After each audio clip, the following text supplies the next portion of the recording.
Gravando. Então, continuando, nós vamos apresentar aqui a continuação sobre ação afirmativa ou discriminação positiva. Vou compartilhar a tela.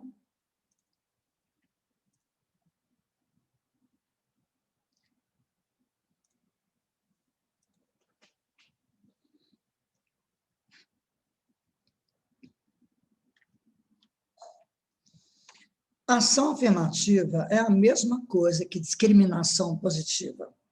São ações que podem ser adotadas pelo poder público, podem ser também adotadas pela iniciativa privada. Às vezes, um consórcio, né? O poder público determina e a iniciativa privada, em função dessa determinação, acaba acompanhando, né? Acaba adotando essas medidas. Bom, são atos que procuram incluir aqueles que tradicionalmente não são incluídos. Aqueles que, por várias razões, ficaram à margem de direitos, à margem da igualdade. O negro, a mulher, o deficiente, o idoso, o indígena. Ou seja, a ação afirmativa é uma determinação para que os setores tradicionalmente excluídos por algum motivo sejam incluídos. Um exemplo clássico, um exemplo que todo mundo conhece, é o sistema de cotas nas universidades. Tem uma sentença de um juiz norte-americano, já há muitos anos, que ele falou o seguinte: um Estado, eu lembro da sentença até hoje de cor, um Estado verdadeiramente democrático deve possuir uma elite intelectual tão diversificada quanto a sua composição social. Então, se uma sociedade tem 40% de negros e 60% de brancos, por exemplo, na universidade tem que ter 40% de negros e 60% de brancos, alguma coisa próxima disso. O errado é a universidade pública ter 90% de brancos e 10% de negros. Né? Tem alguma coisa errada aí. Okay? A nossa Constituição é o nosso marco legal mais importante, E a nossa Constituição fala assim: nós, representantes do povo, olha só, olha a questão do Estado de Direito, né? Nós, representantes do povo brasileiro, reunidos em Assembleia Nacional Constituinte, para instituir um Estado democrático destinado a assegurar o exercício dos direitos sociais e individuais, a liberdade, a segurança, o bem-estar, o desenvolvimento, a igualdade, a justiça, como valores supremos de uma sociedade fraterna, pluralista e sem preconceitos, fundada na harmonia social e comprometida na ordem interna e internacional com a solução pacífica das controvérsias. Promulgamos, sob a proteção de Deus. Olha que interessante, o Brasil é um Estado laico, né? Mas não significa que o Brasil é ateu, entendeu? Promulgamos, sob a proteção de Deus, a seguinte Constituição da República Federativa do Brasil. Ok? Então, nós vamos parar aqui. Para os nossos alunos, os alunos dessa linha, a gente vai encaminhar um material mais completo, com questões, com uma abordagem desse tema, a partir de questões, especialmente do Enem. E agora eu vou dar espaço para o nosso palestrante, né? Para que a gente possa, então, falar sobre o tema Ministério Público e a questão da acessibilidade. Raul, é com você. Beleza, muito obrigada mais uma vez.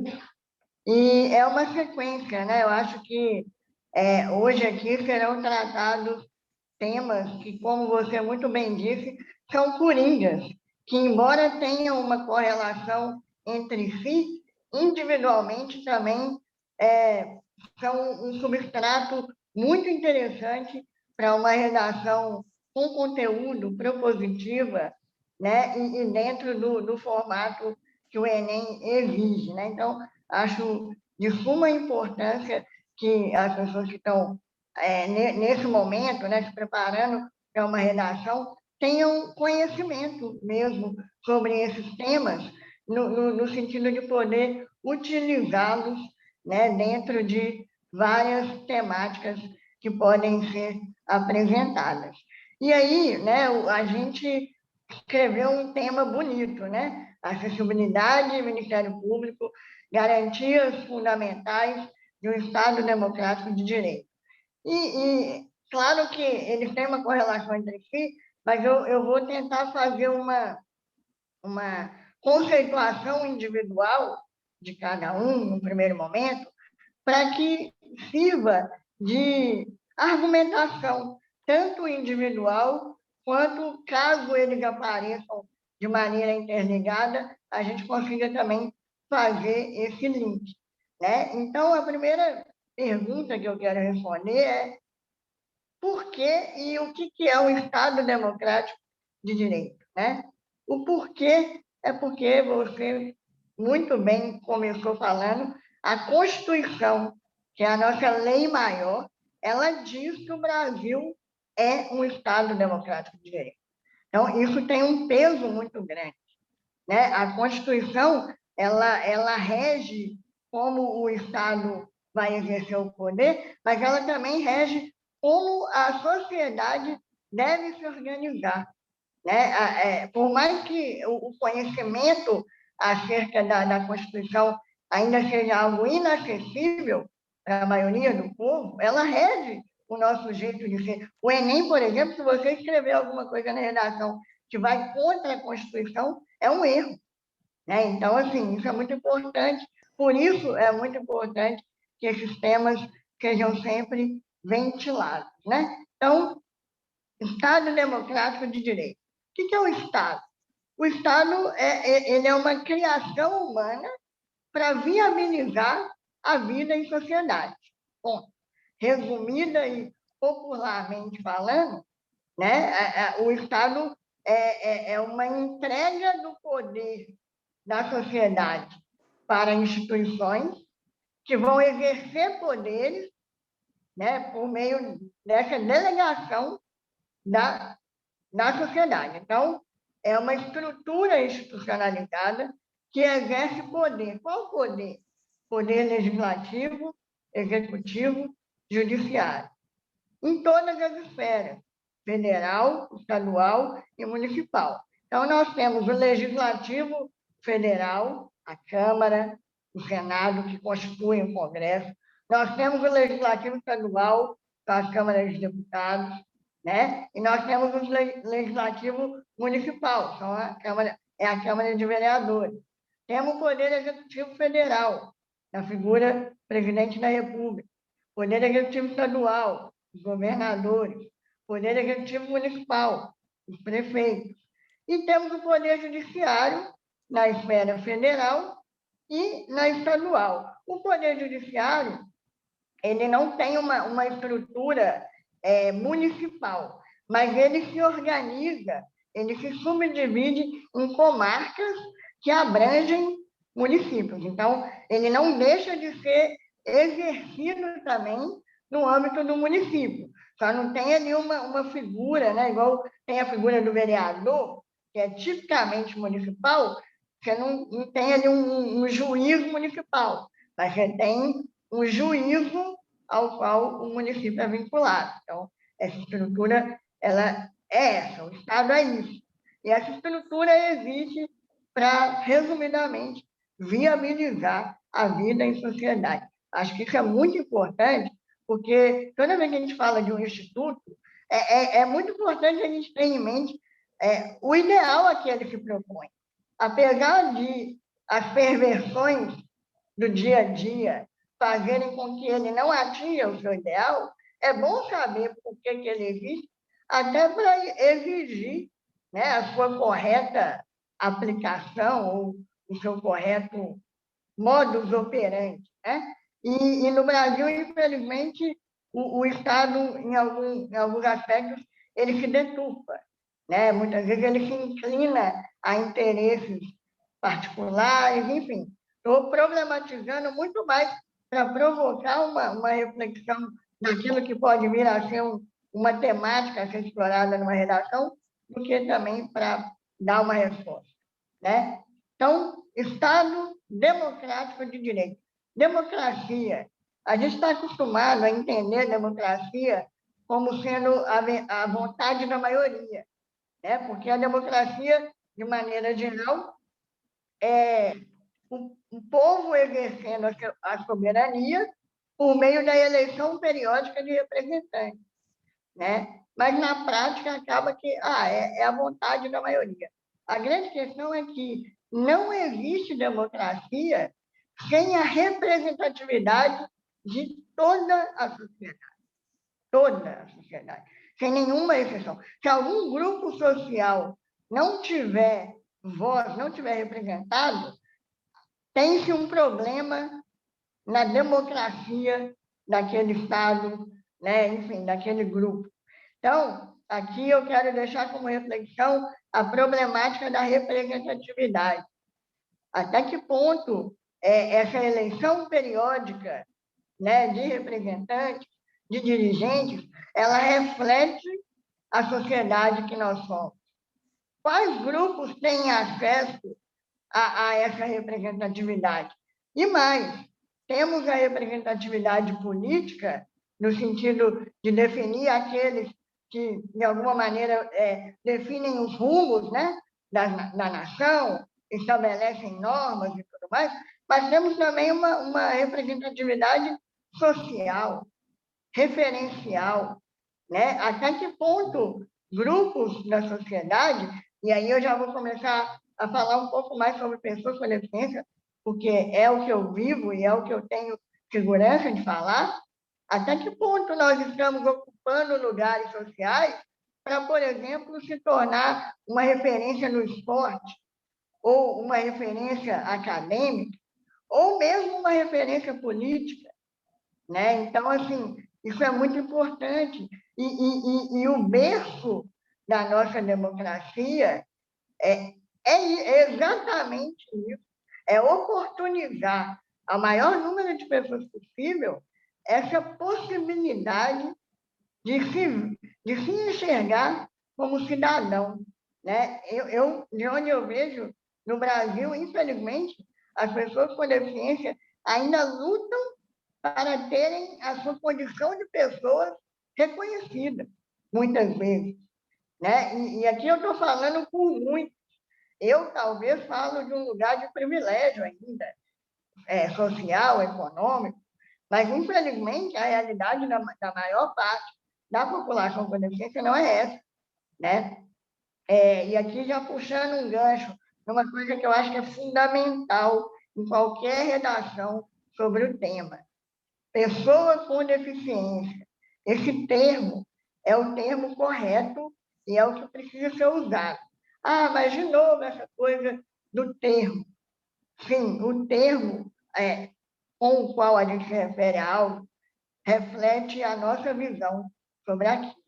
E quando eu falo que o termo é pessoa com deficiência, eu não estou tirando isso da minha cabeça. Há um tratado internacional que estabelece o termo como sendo o adequado, pessoa com deficiência, e há uma convenção no sentido de que reconhecer a condição de pessoa passa por inserir o substantivo pessoa no chamamento. Por quê? Quando eu falo, por exemplo, deficiente, fica parecendo uma deficiência ambulante, né? A depender do modo como as pessoas se referem, você esconde que ali há um sujeito de direitos, né? Também de deveres e obrigações. Então, é muito importante que na escrita, na fala, mas principalmente na escrita, o termo pessoa com deficiência seja corretamente usado, sob pena de uma transgressão, inclusive, a uma norma constitucional que prevê que esse é o termo correto. E o de direito, né? Estado Democrático de Direito.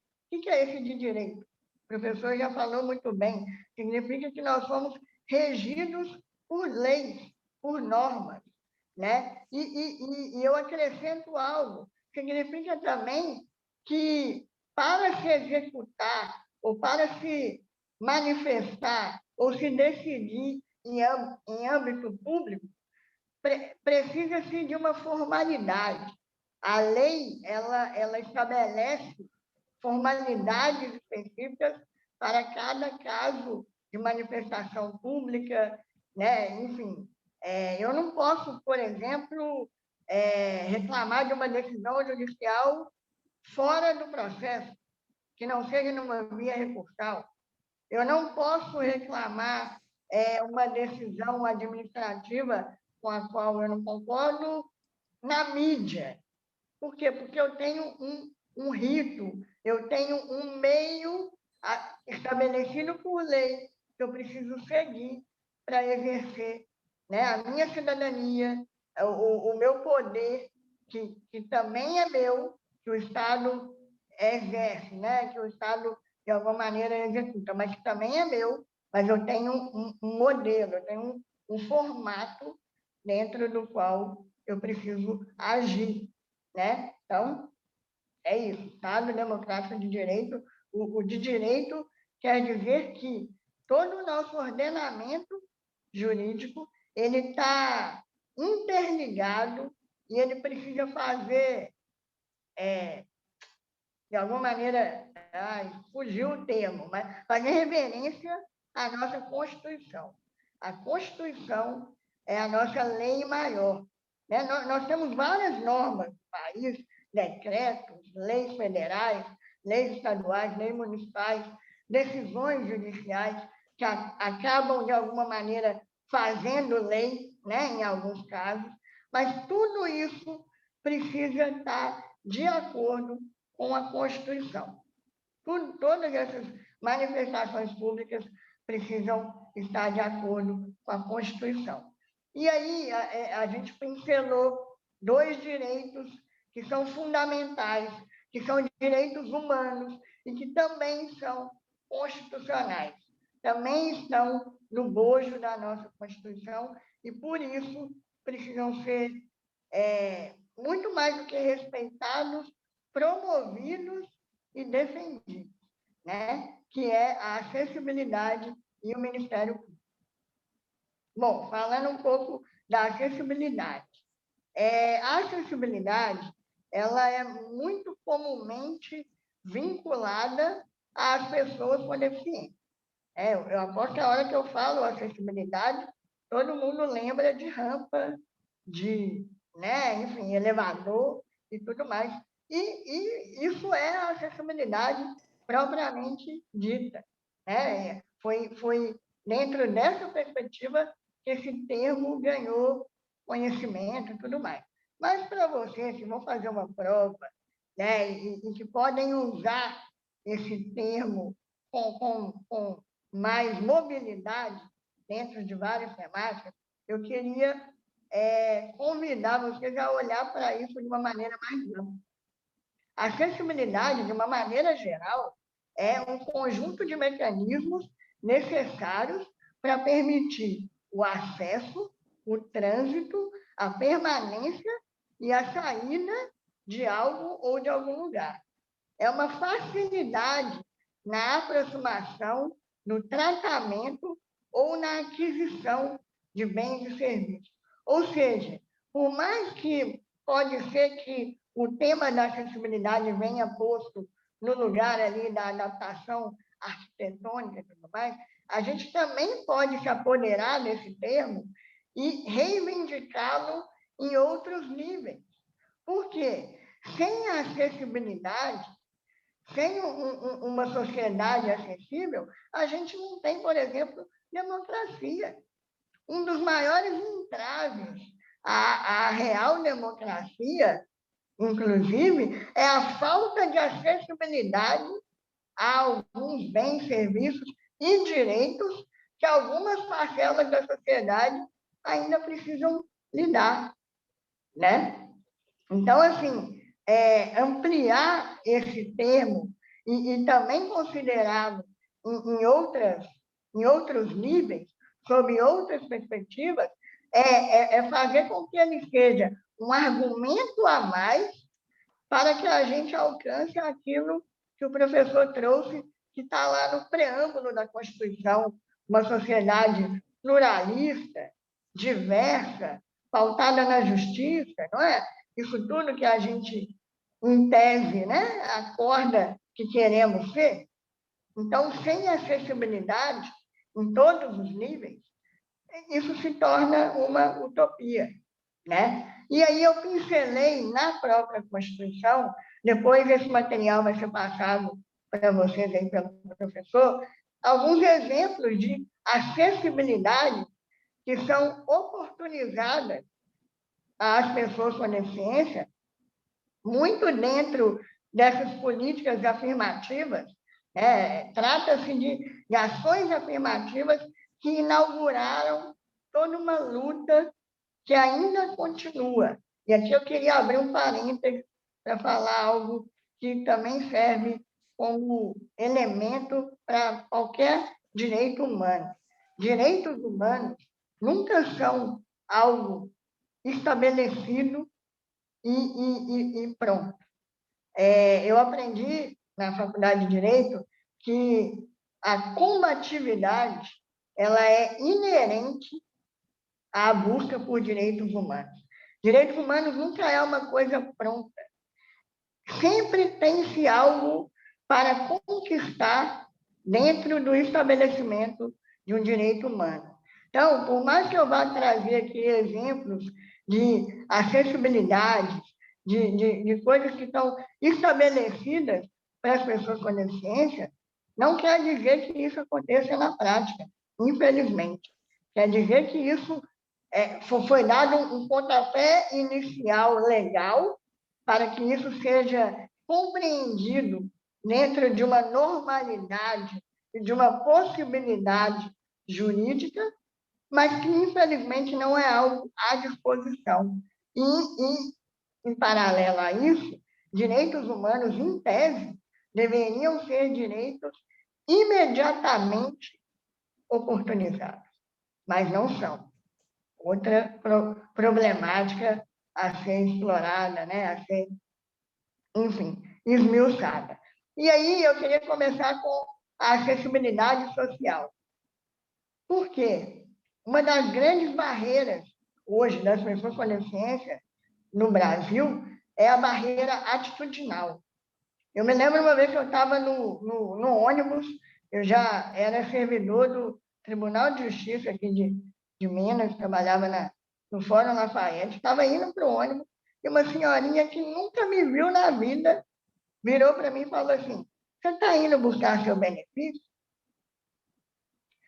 Então, assim, eu não estou aqui culpabilizando ela. Ela está verbalizando uma estrutura de pensamento que ainda é vigente, de que pessoas com deficiência clamam por benesses assistenciais e vivem de favores do poder público. Não, não é.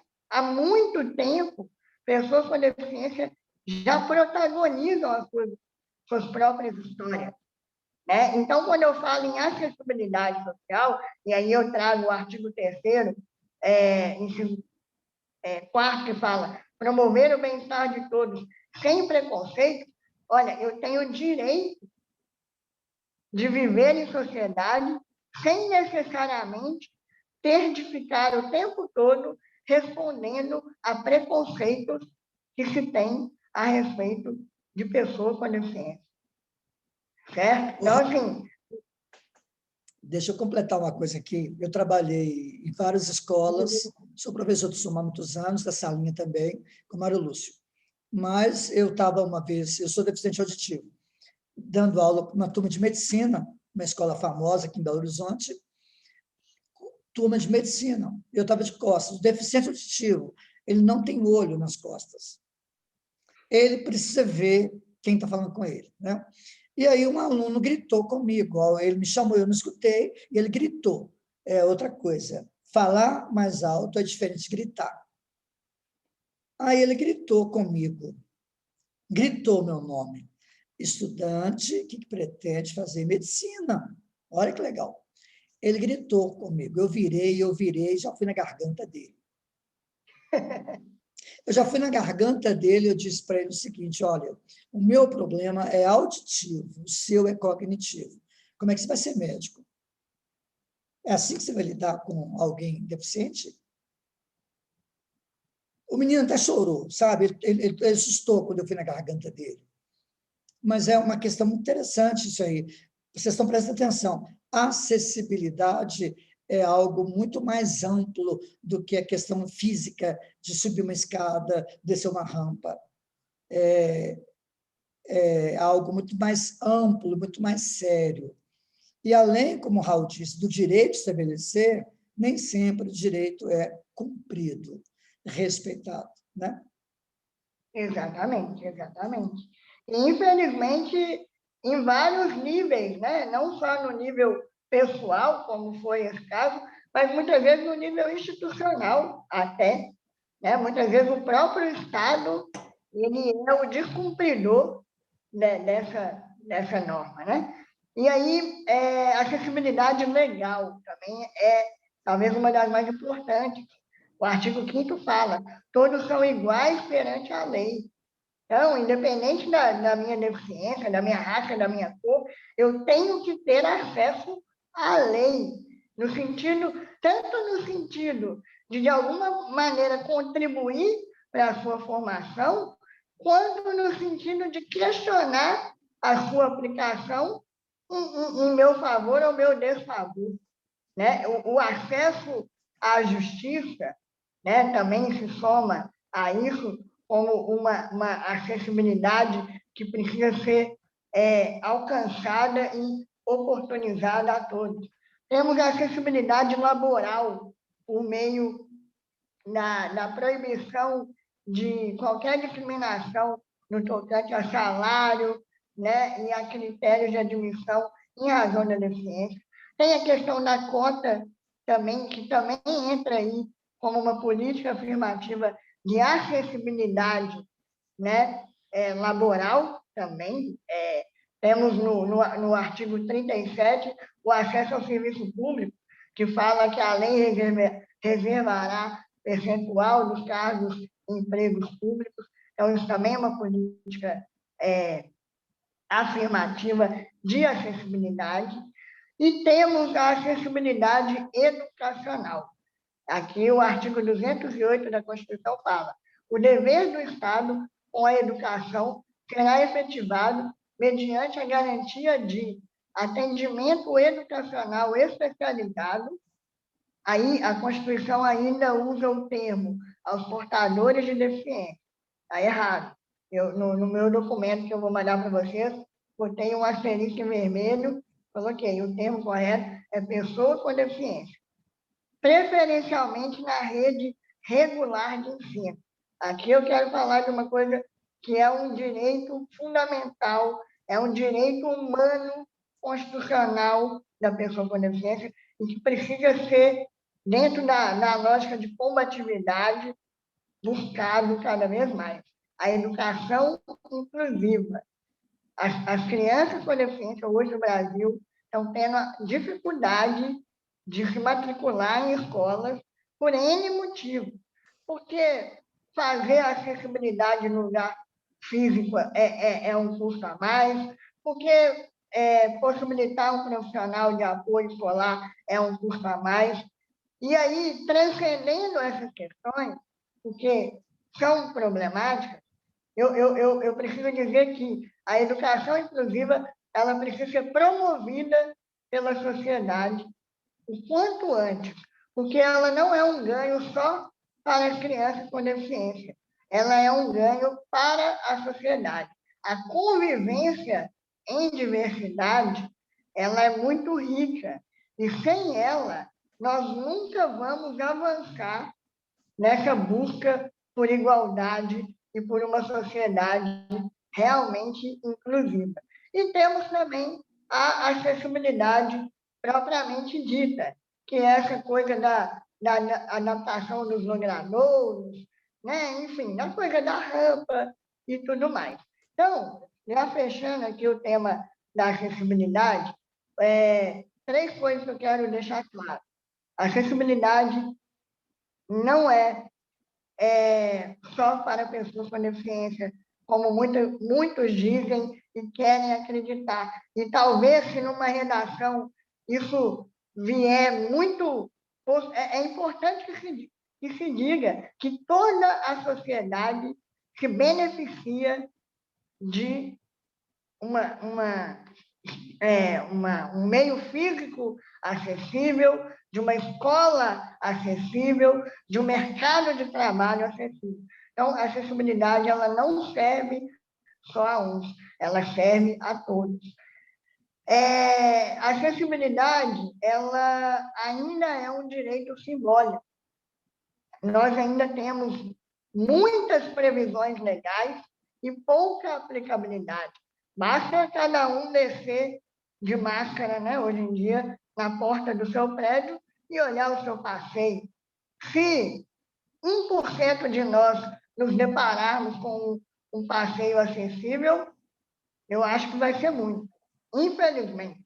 Então, assim, ainda é um direito simbólico, ainda tem muito a se construir no tocante à acessibilidade.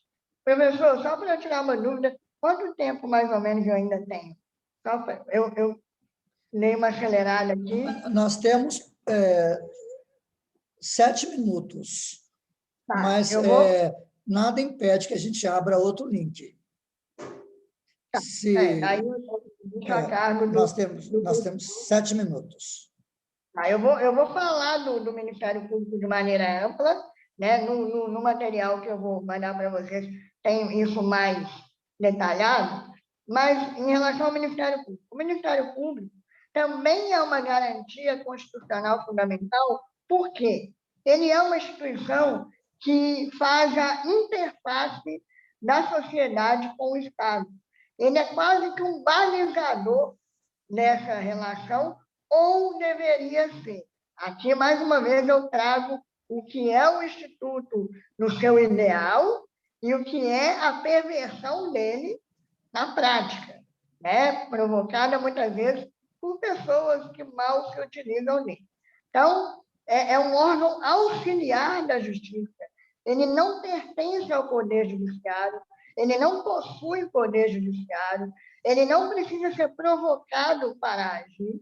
O Ministério Público ele detém poderes para agir preventivamente na defesa da ordem jurídica e de direitos coletivos, como é o meio ambiente, como é a saúde, entendeu? Como é a luta contra a corrupção. Então, o Ministério Público, apesar de hoje ele estar parecendo um poder judiciário, você precisa ir lá e bater na porta dele, falar, pelo amor de Deus, me ajuda aqui, ele não é isso.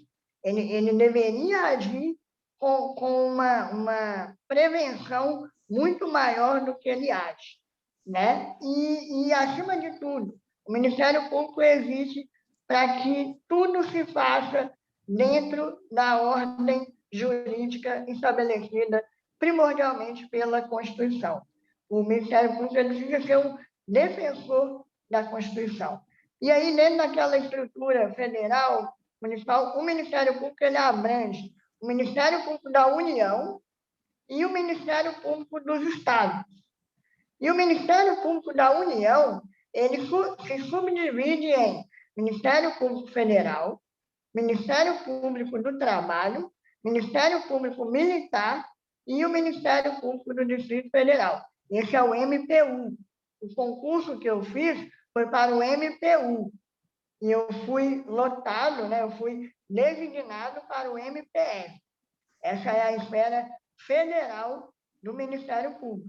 E tem os Ministérios Públicos dos Estados que atuam na esfera estadual e municipal. Uma problemática que eu vejo, de onde eu vejo, do Ministério Público. O Procurador-Geral da República, que é quem chefia tudo, ele é indicado pelo Presidente da República. Então, deixo aqui a reflexão.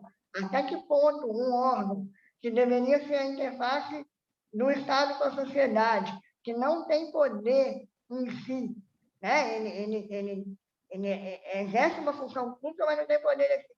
Por que que a indicação vem do presidente da República? Será que isso não gera uma politização da atuação institucional do Ministério Público? Né? Eu venho para trazer perguntas e não respostas, né? E, de maneira bem geral, né, o que eu queria falar do Ministério Público, né, é que ele é, sim, uma garantia fundamental dentro de uma lógica de um Estado democrático de direito, porque, infelizmente, é muito difícil nós, embora na condição de cidadãos, né, embora o poder emane de nós, é muito difícil nós irmos pessoalmente perante o Estado e conseguirmos alguma coisa. Então, o Ministério Público ele foi criado como essa garantia de que nós teríamos um órgão que nos, de alguma maneira, nos representar. O termo não pode ser muito esse, porque essa representação ela não é direta, mas que representaria os nossos interesses perante o Estado. Se é assim e não é, eu deixo para os jornais e para o nosso dia a dia. Né? A grande questão que eu quero deixar é que o Ministério Público ele é uma garantia para a defesa de direitos coletivos e, no caso das pessoas que não têm condições, né, de arcar com advogado e tudo mais, tem a figura da Defensoria Pública. Então, o Ministério Público ele não vai atuar por você em seu favor próprio.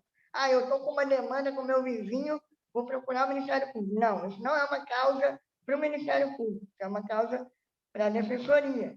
O Ministério Público ele se ocupa de causas coletivas, causas que vão atingir um número maior de pessoas. É claro que uma causa individual ela pode ter um viés coletivizado, né? Mas, na maioria das vezes, essas causas individuais, principalmente de pessoas que não têm condições de arcar com advogado, devem ir para as defensorias públicas. Eu peço desculpa, né? Eu falei um pouco correndo por causa do tempo, mas se tiver alguma dúvida, alguma questão, eu estou aqui para esclarecer. Acho que, em termos gerais, era essa a minha proposta. Raul, eu agradeço muito a sua participação, inclusive nós temos a presença aqui nos participantes de uma defensora pública que está acompanhando a palestra também. E legal. As pessoas que participaram, algumas tiveram que sair um pouco mais cedo por outros compromissos, adoraram uma palestra. Eu já convido você para a gente, em uma ocasião futura, repetir, trabalhar com mais cuidado, né? Mais tempo, com um universo maior de alunos, porque é um tema muito pertinente, muito importante para todo mundo. Muito obrigado pela sua presença. Dividir a telinha com você. Muito obrigado pelos comentários de carinho aí. E continuo à disposição lá também, para qualquer coisa. Tá bom? Tá certo. Os alunos que quiserem fazer perguntas, podem fazer para mim. Eu passo para o Raul. Eu vou fazer essa interface aí com ele e a gente vai também disponibilizar o material que ele produziu e o material que eu produzi com questões, especialmente do Enem, cercando direitos humanos, Estado Democrático de Direito, né, acessibilidade, etc. Raul, muito obrigado pela sua presença. Boa noite. Fique com Deus. Gente, então, vou encerrar, porque o tempo aqui já está na hora.